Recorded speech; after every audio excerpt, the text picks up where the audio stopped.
지금부터 당신의 시간은 무너집니다. 단 15분 후 당신은 현재가 존재하지 않을 수도 있다는 사실을 받아들이게 됩니다. 리처드 파인만은 이것을 너무 일찍 알아버렸습니다. 그것도 아주 이상한 방식으로요. 하지만 그가 발견한 것은 당신이 상상하는 것과는 정반대였습니다. 그는 시간이 멈춘다거나 시간이 느려진다거나 하는 이야기를 한 게 아닙니다. 그는 훨씬 더 불편한 질문을 남겼습니다. 시간이라는 것에 애초에 방향이라는 게 있기는 한 걸까? 이상하게 들리시나요? 하지만 잠시 당신의 몸을 생각해 보십시오. 지금 이 순간에도 당신의 심장은 뛰고 있고 당신의 세포는 조용히 늙어가고 있습니다. 우리는 그것을 두고 시간이 흐르기 때문이라고 말합니다. 그런데 만약 그 인과관계가 완전히 거꾸로 되어 있다면 어떻게 될까요? 시간이 흘러서 당신이 늙는 것이 아니라 당신이 늙기 때문에 우리가 시간이 흐른다고 착각하고 있는 것이라면요. 그리고 여기 세 번째 실마리가 있습니다. 파인만이 23살 아직 박사, 학위도 받기 전에 떠올렸던 하나의 상상. 그는 이런 질문을 스승에게 던졌습니다. 만약 이 우주의 전자 DNC가 단 하나밖에 없다면 어떨까요? 이 질문이 무엇을 의미하는지는 지금 설명하지 않겠습니다. 그것이 의미하는 바는 이 영상의 마지막에 가서야 온전히 이해하실 수 있습니다. 지금 당신에게 필요한 것은 하나뿐입니다. 시간이라는 당신이 태어난 순간부터 단 한 번도 의심해 본 적 없는 그 개념을 잠시 내려놓는 것. 시간이라는 말은 참 이상합니다. 우리는 매일 그 단어를 씁니다. 시간이 없다. 시간이 흘러간다. 시간을 아껴 써야 한다. 그런데 정작 누군가 당신에게 시간이 뭔가요? 라고 묻는다면 당신은 뭐라고 답하시겠습니까? 성 아우구스티누스는 이미 1600년 전에 이 질문 앞에서 무너졌습니다. 그는 이렇게 썼습니다. 아무도 나에게 묻지 않을 때는 나는 시간이 무엇인지 안다. 그런데 누군가 나에게 물어서 설명하려 하면 나는 알지 못한다. 파인만도 비슷한 자리에 서 있었습니다. 다만 그는 철학자가 아니라 물리학자였습니다. 그래서 그는 시간을 정의하는 대신 시간을 측정하는 방법부터 파고들었습니다. 그리고 바로 거기서 아주 불편한 사실 하나와 마주치게 됩니다. 우리가 시간을 측정한다는 것은 사실 무언가의 변화를 세는 것에 불과합니다. 시계추가 몇 번 흔들렸는지, 세슘 원자가 몇 번 진동했는지, 지구가 태양을 몇 바퀴 돌았는지, 우리는 그 반복되는 사건의 개수에 초, 분, 년이라는 이름을 붙였을 뿐입니다. 그런데 여기서 질문이 생깁니다. 그 변화라는 것 자체가 시간이 흐르기 때문에 일어나는 걸까요? 아니면 변화가 일어나고 있다는 사실 자체가 우리가 시간이라고 부르는 것의 전부일까요? 이 둘은 완전히 다른 이야기입니다. 전자라면 시간은 강물처럼 독립적으로 흐르고 있고 변화는 그 강물 위에 떠 있는 낙엽 같은 것입니다. 후자라면 강물 같은 건 애초에 없습니다. 낙엽이 움직이고 있다는 사실, 그것 자체가 우리가 붙잡을 수 있는 전부입니다. 아이작 뉴턴은 첫 번째 편에 섰습니다. 그는 시간을 절대 시간이라고 불렀습니다. 우주 어디에서든 누가 보든 똑같이 똑딱거리며 흘러가는 거대한 우주적 시계. 이것은 300년 가까이 인류가 의심하지 않았던 상식이었습니다. 그리고 1905년 26살의 특허청 직원이었던 아인슈타인이 그 상식을 깨뜨렸습니다. 여기서 잠깐 한 가지 상상을 해보겠습니다. 파인만이 강의에서 즐겨 쓰던 방식으로요. 당신이 아주 빠른 기차 안에 타고 있다고 상상해 보십시오. 기차 한가운데서 전구가 켜지고 빛이 앞뒤 벽으로 동시에 도달합니다. 기차 안에 있는 당신에게는 그 빛이 정확히 동시에 두 벽에 닿는 것으로 보입니다. 그런데 기차 밖 플랫폼에 서서 이 장면을 지켜보는 사람에게는 어떻게 보일까요? 기차가 앞으로 달리고 있기 때문에 뒤쪽 벽은 빛을 향해 다가오고 앞쪽 벽은 빛으로부터 멀어집니다. 그래서 플랫폼에 서 있는 사람의 눈에는 빛이 뒤쪽 벽에 먼저 닿는 것으로 보입니다. 같은 사건인데 누구는 동시라고 말하고 누구는 먼저와 나중이라고 말합니다. 둘 중 누가 틀린 걸까요? 놀랍게도 아무도 틀리지 않았습니다. 동시라는 개념 자체가 보는 사람의 운동 상태에 따라 달라지는 것입니다. 우주 어딘가에 존재하는 절대적인 지금이라는 순간은 애초에 없었던 것입니다. 하지만 여기서 더 이상한 일이 벌어집니다. 이 사실이 단순히 시간은 상대적이다라는 교과서적인 문장으로 끝난다면 그렇게 소름이 돋지는 않을 겁니다. 진짜 문제는 그 다음입니다. 만약 동시라는 것이 존재하지 않는다면 지금이라는 순간도 존재하지 않는다는 뜻이 됩니다. 그리고 지금이 존재하지 않는다면 우리가 당연하게 여겨온 과거는 사라졌고 미래는 아직 오지 않았다는 문장도 더 이상 절대적으로 참이라고 말할 수 없게 됩니다. 물리학자 헤르만 민코프스키는 아인슈타인의 이론을 받아들인 뒤 이렇게 선언했습니다. 이제부터 공간 그 자체와 시간, 그 자체는 그림자 속으로 사라질 운명이며 오직 이 둘이 결합된 무언가만이 독립적인 실제로 남을 것이다. 그는 시간을 공간과 똑같은 한 축으로 취급하기 시작했습니다. 앞과 뒤, 왼쪽과 오른쪽, 위와 아래처럼 다만 하나의 축이 더 있을 뿐입니다. 바로 시간이라는 축입니다. 당신은 이 문장을 아마 어디선가 들어보셨을 겁니다. 시간은 4차원이다. 그런데 그 말이 실제로 무엇을 의미하는지 제대로 생각해 본 적은 없으실 겁니다. 공간의 한 지점이 사라지지 않는 것처럼 시간의 한 지점도 사라지지 않습니다. 서울이라는 도시는 당신이 부산에 있다고 해서 사라지지 않습니다. 단지 당신이 지금 그곳에 있지 않을 뿐입니다. 마찬가지로 당신의 10살 생일도 사라지지 않았을 수 있습니다. 당신이 지금 그 순간에 있지 않을 뿐입니다. 이상하게 들리는 게 당연합니다.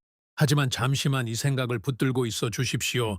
이 영상이 끝날 때쯤 당신은 이 문장의 무게를 완전히 다르게 느끼게 될 것입니다.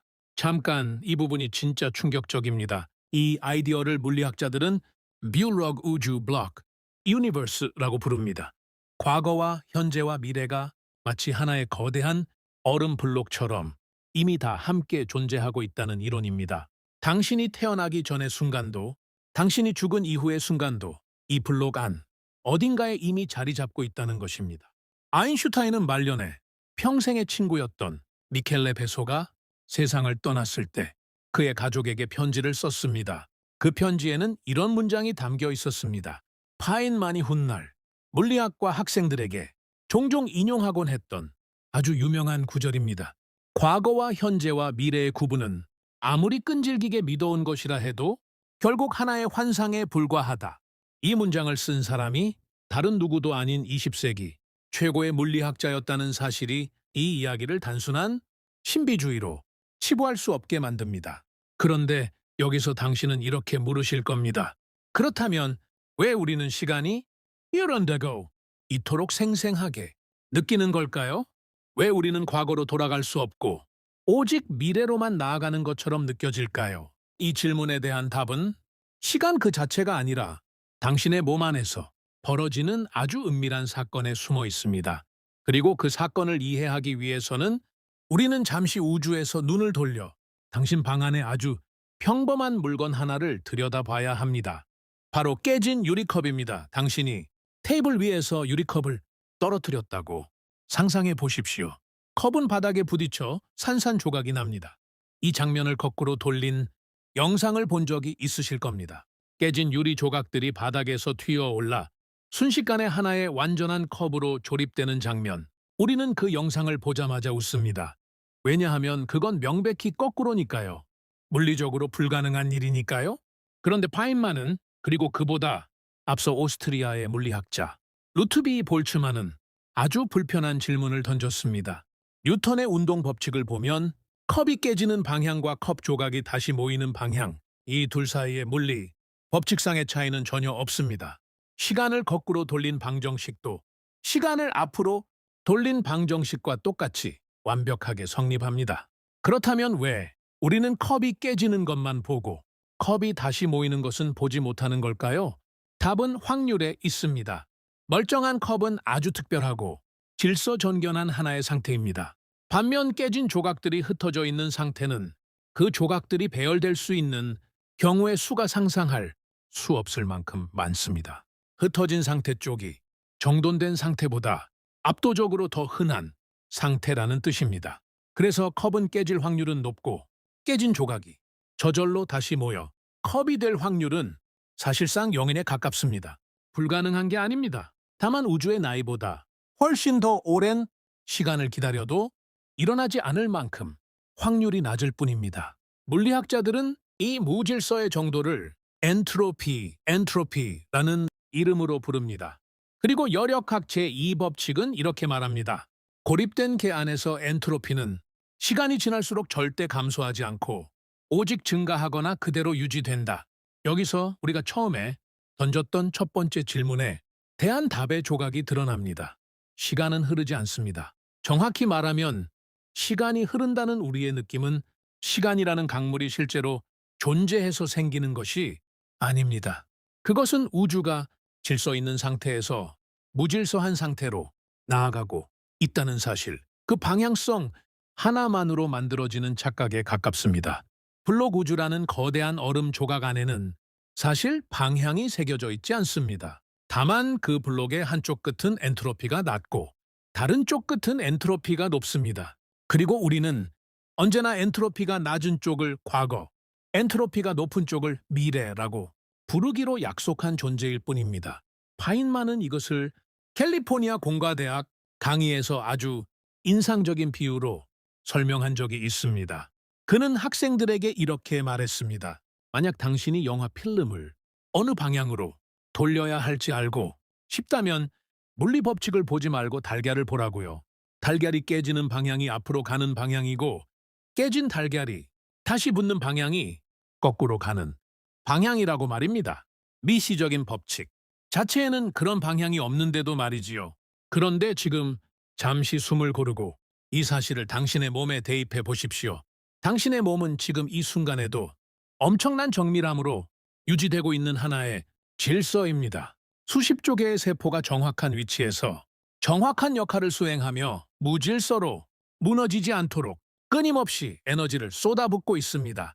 당신이 늙어간다는 것, 당신의 세포가 손상되고 재생되기를 반복하다가 결국 그 균형이 서서히 무너져 간다는 것, 그것은 시간이라는 어떤 외부의 힘이 당신을 잡아끌기 때문이 아닙니다.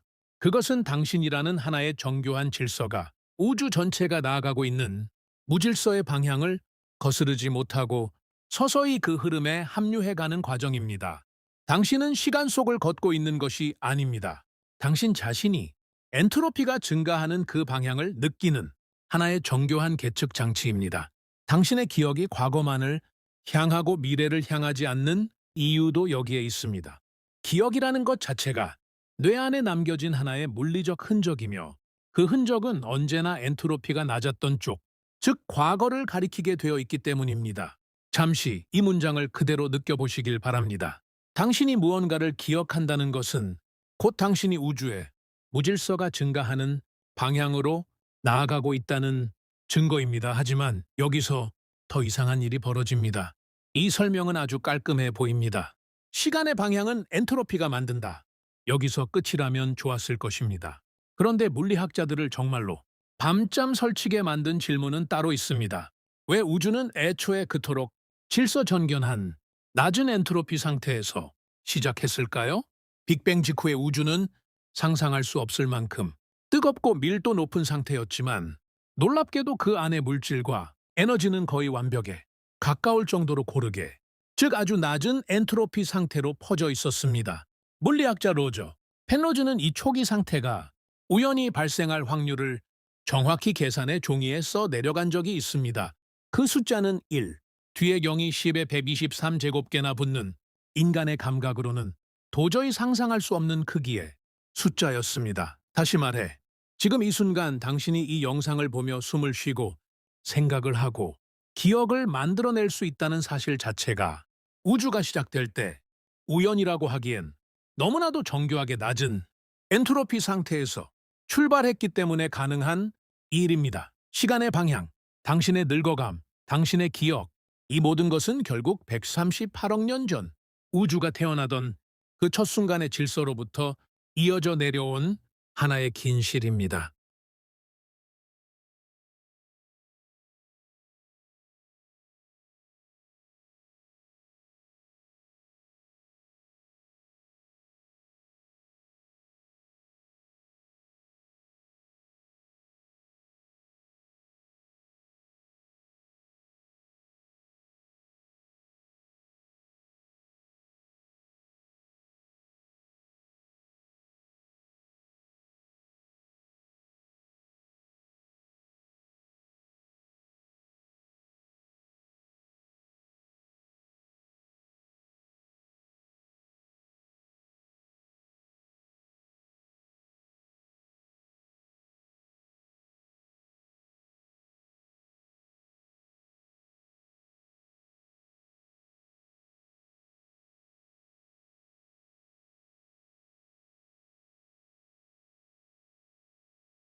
하지만 파인만은 이 아이디어를 완전히 버리지 않았습니다.